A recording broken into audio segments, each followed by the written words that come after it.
আশুলিয়ায় বাংলাদেশের জুলাই বিপ্লব 2024-এর জুলাই বিপ্লব চলাকালে সবচেয়ে মর্মান্তিক, সবচাইতে বর্বর যে ঘটনাটি ছিল, সেই ঘটনাটির বিচার কার্য শুরু হওয়ার প্রাক্কালে আমরা আইন অনুযায়ী চিফ প্রসিকিউটর যে সূচনা বক্তব্য রাখেন সেটা সেখানে রাখা হয়েছে।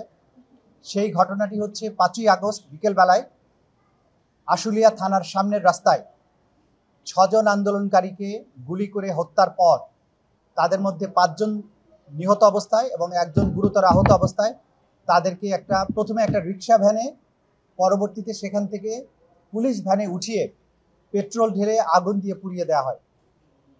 এই বর্বরতা বিশ্বের ইতিহাসে নজিরবিহীন। আমরা দ্বিতীয় বিশ্বযুদ্ধের সময় জার্মানিতে হলোকাস্টের সময় নাজি কনসেন্ট্রেশন ক্যাম্প সেটার কথা শুনেছি, সেখানে গ্যাস চেম্বারে হত্যা করা হয়েছে। কিন্তু হত্যার পরে এইভাবে আন্দোলনকারী ছাত্র জনতা, যারা পুলিশের জন্য কোনো থ্রেট ছিল না, যারা এই দেশেরই সন্তান, তাদেরকে এইভাবে নির্মম পন্থায় হত্যা করা, এটা পৃথিবীর ইতিহাসে নজিরবিহীন।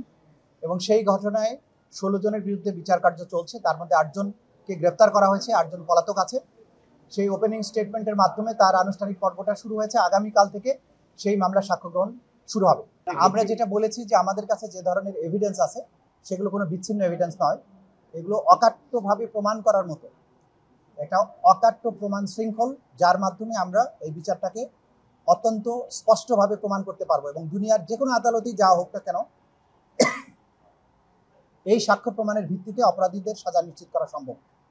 আমরা সেখানে ভিডিও ফুটেজগুলোর কথা বলেছি, প্রত্যক্ষদর্শী সাক্ষীদের কথা বলেছি, আমরা যে সমস্ত ভিকটিম যারা আহত হয়েছেন তাদের সাক্ষীর কথা বলেছি, তাদের পরিবারবর্গের কথা বলেছি, ফরেনজিক এভিডেন্স আছে, মোবাইল ফোনের ভিডিও আছে, সিসিটিভি ফুটেজ আছে, সবকিছুর কথা আমরা বলেছি। এবং এর মাধ্যমে আমরা বলেছি যে এই নিষ্ঠুর এবং নির্মম ঘটনার যে অপরাধের বিচার, সেটা আমরা খুবই দক্ষতার সাথে অকাট্যভাবে প্রমাণ করতে সক্ষম হব। আর দ্বিতীয় যেটা হচ্ছে, আজকে আন্তর্জাতিক অপরাধ ট্রাইব্যুনাল 1-এ হাসানুল হক ইনু এবং মাহবুবুল আলম হানিফ সহ 5 জনের বিরুদ্ধে কুষ্টিয়ায় মানবতা বিরোধী অপরাধের দায়ে তাদের বিরুদ্ধে তদন্ত রিপোর্ট দাখিল হয়েছে। এটার ভিত্তিতে আমরা খুব সহসাই আনুষ্ঠানিক অভিযোগ বা ফরমাল চার্জ দাখিল করব। আগামী 29শে সেপ্টেম্বর এই ফরমাল চার্জ দাখিলের জন্য তারিখ নির্ধারণ করা হয়েছে। ট্রাইব্যুনাল প্রশ্ন তুলে তারা নানান বিষয়ে জানার জন্য প্রশ্ন করতে পারেন, কিন্তু এটা জাজমেন্টের মধ্যে উল্লেখ করার প্রয়োজন নেই, কারণ আইন এতটা স্পষ্ট যে এই আইন ইন্টারন্যাশনাল ক্রাইমস ট্রাইব্যুনাল অ্যাক্ট 1973 এটা মূলত তৈরি করা হয়েছিল আর্মড ফোর্সের লোকদের বিচার করার জন্য। পরবর্তীতে কিন্তু অ্যামেন্ড করে আরো কিছু উপাদান এখানে যুক্ত করা হয়।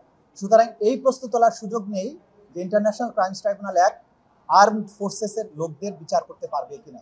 এটা অকাট্যভাবে প্রমাণিত এবং আইনের প্রত্যেকটা ধারা উপধারা উল্লেখ করে আমরা ট্রাইব্যুনালকে দেখিয়েছি যে এই আইনটা মূলত আর্মড এবং অক্সিলিয়ারি ফোর্সের বিচারের জন্য। সেই কারণে বিভিন্ন বাহিনী, বাংলাদেশের রাষ্ট্রীয় যত বাহিনী আছে, গোয়েন্দা সংস্থা আছে, পুলিশ বাহিনীর বিভিন্ন সেগমেন্টের কথা আলাদা আলাদাভাবে এই আইনে উল্লেখ করা হয়েছে।